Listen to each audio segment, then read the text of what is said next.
हमारे जो पेशेंट हैं अभी काफ़ी अच्छी कंडीशन में हैं। इनको जो परेशानी हुई थी वो मुख्य महाधमनी में दरार की वजह से, बीपी होने की वजह से दरार आ गई थी और दरार आने से इनको एकदम से काफ़ी चेस्ट में पेन हुआ था और इनको दूसरे हॉस्पिटल में रेफ़र कर दिया गया कि हायर सेंटर पे जाके इनको ऑपरेशन कराना होगा। तो हमने पहले केस को देखा, इनकी कंडीशन को देखते हुए रात को ही ऑपरेशन करने का निर्णय किया गया, क्योंकि जो दरार थी वो महाधमनी से होती हुई हार्ट की नसों को भी इन्वॉल्व कर रही थी, दिमाग की नस को भी इन्वॉल्व कर रही थी और नीचे पैरों तक जा रही थी। तो उसको अगर इमीडिएटली हम बंद नहीं करते तो जान जाने का खतरा हर घंटे 3% बढ़ता चला जाता है।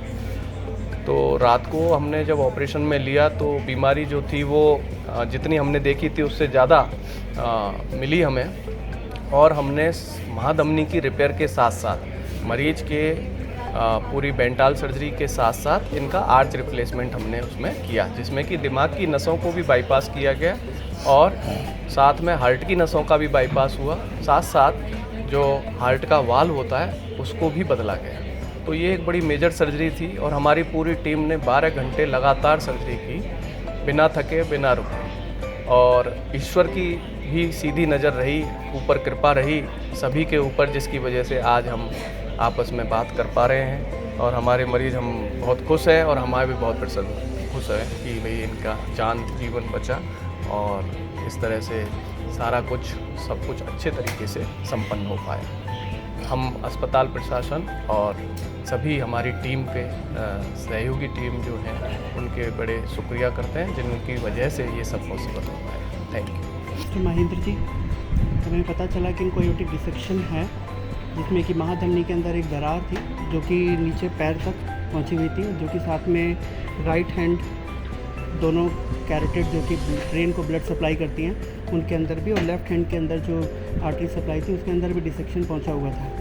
तो जैसे ही हमें पता चला भी अब we want to take in the OT, so blood arrange करने के बाद में हमने सिर्फ 2 कैनुला लगाए, एक आईवी कैनुला और एक राइट साइड रेडियल आर्टरी, जिससे कि हम ब्लड प्रेशर नाप सकें। उसके बाद हमने इनको एनेस्थीसिया दिया, then become unconscious in the OT. उसके बाद हमने बाकी मॉनिटरिंग स्टार्ट की, जिसके अंदर कि हमने लेफ़्ट हैंड के अंदर भी आर्टीरियल लाइन ली और लेफ़्ट फीमोरल लाइन, ताकि हम अलग अलग लिम्ब के अंदर अपना बीपी नाप सकें। उसके बाद में हमने इनको एक सेंटर लाइन, जो कि अभी डली हुई है, ये डाली। इसके अलावा एक ट्रांस ईसोफेजियल इकोकार्डियोग्राफी, यानी कि मुंह के रास्ते एक प्रोब डालते हैं जिसके अंदर हम हार्ट की गतिविधि को देख सकते हैं। और सबसे इम्पॉर्टेंट था इस केस के अंदर ब्रेन के अंदर कितनी ब्लड सप्लाई जा रही है, इसके लिए हमने NIRS नाम की एक मॉनिटर को लगाया, जिसमें कि हम आधे ब्रेन के अंदर एक तरफ और दूसरी तरफ एक डिफरेंट प्रोब लगाते हैं, जिससे हमें दोनों तरफ ब्लड ब्रेन जो सप्लाई है वो पता चल जाती है। तो ड्यूरिंग एनेस्थीसिया जब सर्जरी की गई तो कुछ एक फेज़ ऐसी आई जब हमें पूरी बॉडी का जो ब्लड सप्लाई थी वो बंद करनी पड़ी, जिसमें हमने सिर्फ राइट ब्रेन को हमने ब्लड सप्लाई दी, जिससे कि हमें पता चला कि लेफ़्ट साइड के अंदर भी ब्लड पहुंच रहा है, जिसे हम कहते हैं कि patency of the circle of Willis. तो during surgery we were very conscious कि दूसरी तरफ भी हमें ब्लड ब्रेन सप्लाई मिलती रहे। इस तरीके से हमने पूरी सर्जरी की।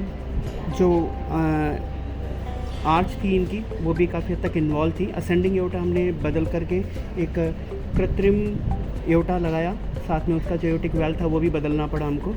साथ ही साथ जो हार्ट था उसकी राइट साइड की जो ब्लड सप्लाई थी वो भी अफेक्टेड थी, जिसके अंदर कि हमने एक वेन ग्राफ्ट लगाया पैर में से निकाल के। लगभग सर्जरी 12 से 13 घंटे चली। थोड़ा ब्लीडिंग ज़रूर हुई बाद में, जिसको कि हमें ब्लड प्रोडक्ट्स ले करके हमने उसको कंट्रोल किया और later on next day morning हमने इनको एक्सटूबेट कर दिया। Now he is fit and